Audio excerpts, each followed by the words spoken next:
दोस्तों आज की इस वीडियो में मैं आप लोगों को बताने जा रहा हूं कि होम लोन में कौन कौन से ऐसे डॉक्यूमेंट लगते हैं जो कि होम लोन लेने से पहले आप लोगों को बहुत ही बारीकी तरीके से प्रिपेयर करना होगा और किस किस स्टेप को आप लोगों को फॉलो करना होगा। अगर आप लोग होम लोन लिए हैं और अगर आप लोग होम लोन लेने के बारे में सोच रहे हैं तो दोस्तों ये वीडियो बहुत ही इन्फॉर्मेटिव होने जा रही है, क्योंकि होम लोन के बारे में मैं बहुत ही बारीकी तरीके से आप लोगों को वन बाय वन बताऊंगा कि एक होम लोन लेने के लिए कहाँ से प्रोसेस स्टार्ट होता है और कहाँ तक जा कर के एंड होता है, इसमें कितने टाइम लगते हैं और क्या क्या डॉक्यूमेंट किस स्टेप पे बैंक या एनबीएफसी आप लोगों को मांगती है। दोस्तों होम लोन की बात करें तो होम लोन में अगर आप फ्लैट परचेज करना जा रहे हैं या करना चाह रहे हैं तो होम लोन में आता है।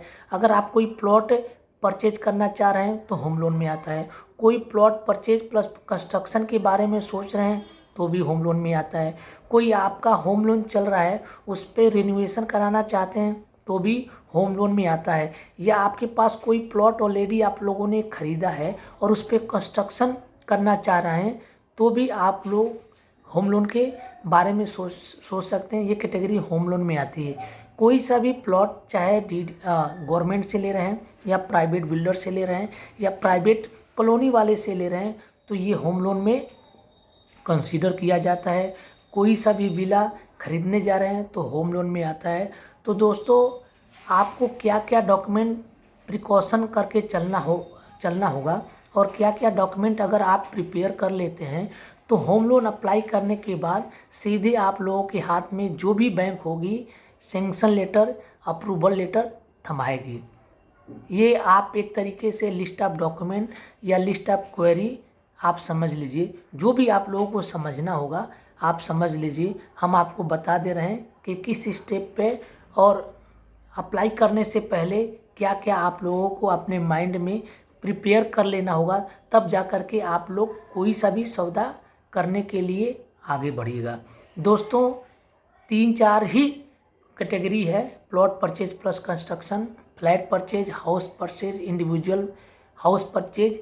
ये जितने भी हमने नाम काउंट किए हैं आपके सामने, ये अगर इस टाइप का सौदा आप खरीदने जा रहे हैं तो सब कुछ होम लोन में आता है। सिर्फ दुकान को छोड़ करके दुकान कमर्शियल परचेज में आता है तो इसको लोन अगेंस्ट प्रॉपर्टी में बैंक बुक करती है, क्योंकि ये कमर्शियल एक्टिविटी के लिए आप ले रहे हैं। इसके अलावा जो भी आप प्रॉपर्टी परचेज कर रहे हैं, आप रहने के लिए ले रहे हैं या किराए पर देने के लिए रहे हैं, होम लोन के प्रोडक्ट में आता है। दोस्तों होम लोन किसको किसको मिलता है ये भी थोड़ा सा मैं आप लोगों को बता दे रहा हूँ। होम लोन अगर कोई नौकरी करने वाला है और 18 साल से उसकी उम्र ऊपर है तो होम लोन लेने के लिए एलिजिबल है। उसकी सैलरी या तो कैश में होनी चाहिए या अकाउंट में होनी चाहिए। अगर नौकरी करने वाला है तो मिनिमम सैलरी 15 से 20 हज़ार रुपये से स्टार्टअप होनी चाहिए, मैक्सिमम जितना हो।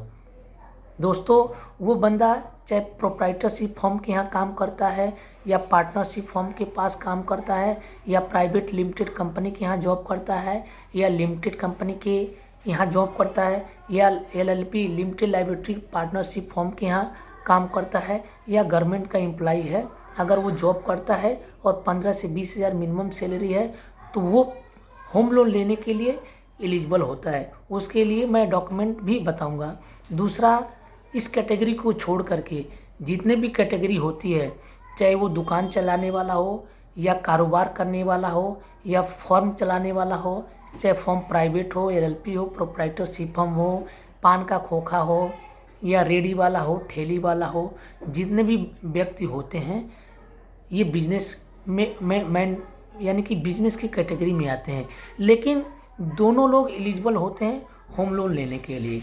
अगर सैलरी की बात करें तो उनको क्या क्या डॉक्यूमेंट देना होता है, पहली बात आप लोग ध्यान से समझिएगा तो मैं बिजनेसमैन के बारे में बताऊंगा। पहली कैटेगरी होती है नौकरी करने वाले के लिए। जैसा कि मैं आपको स्टार्टिंग में बता दिया कि नौकरी करने वाला अपनी तनख्वाह अकाउंट में लेता है या कैश में लेता है, डजंट मैटर। सबसे पहले बैंक एप्लीकेंट मांगती है। एप्लीकेंट यानी कि एप्लीकेंट वो पर्सन होता है जिसकी मेजर इनकम ली जाती है, जिससे बैंक ईएमआई यानी कि रीपेमेंट लेना कंफर्टेबल समझता है। इसमें अप्लीकेंट मेल भी हो सकता है, अप्लीकेंट फीमेल भी हो सकता है।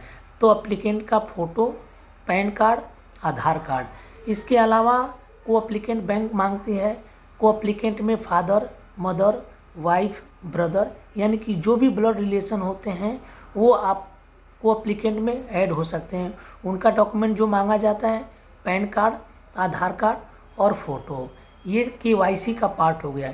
इसके अलावा बैंक 1 साल का बैंक स्टेटमेंट मांगती है। 1 साल का बैंक स्टेटमेंट बोले तो आज के डेट से लगाए पिछले 1 साल से आप स्टेटमेंट निकाल करके दे सकते हैं। 1 साल का बैंक स्टेटमेंट हो गया, केवाईसी हो गया। जहाँ पे जॉब करते हैं, अगर आप लिस्टेड या रजिस्टर्ड कंपनी में काम करते हैं तो आपको अपॉइंटमेंट वगैरह बाकायदे से मिला होगा, तो अपॉइंटमेंट लेटर दे सकते हैं।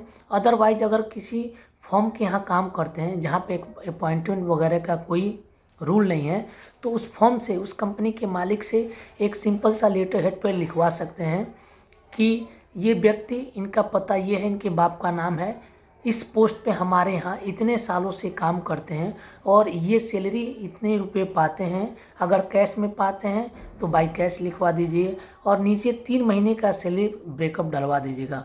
अगर सैलरी अकाउंट में पाते हैं तो अकाउंट का नरेशन डलवा दीजिएगा और 3 महीने का सैलरी ब्रेकअप अलग से बना के दे सकते हैं या उसी लेटर हेड पे बना के दे सकते हैं। तो ये तो छोटे फर्म के पास जॉब करने की बात है। अगर जो कोई बड़े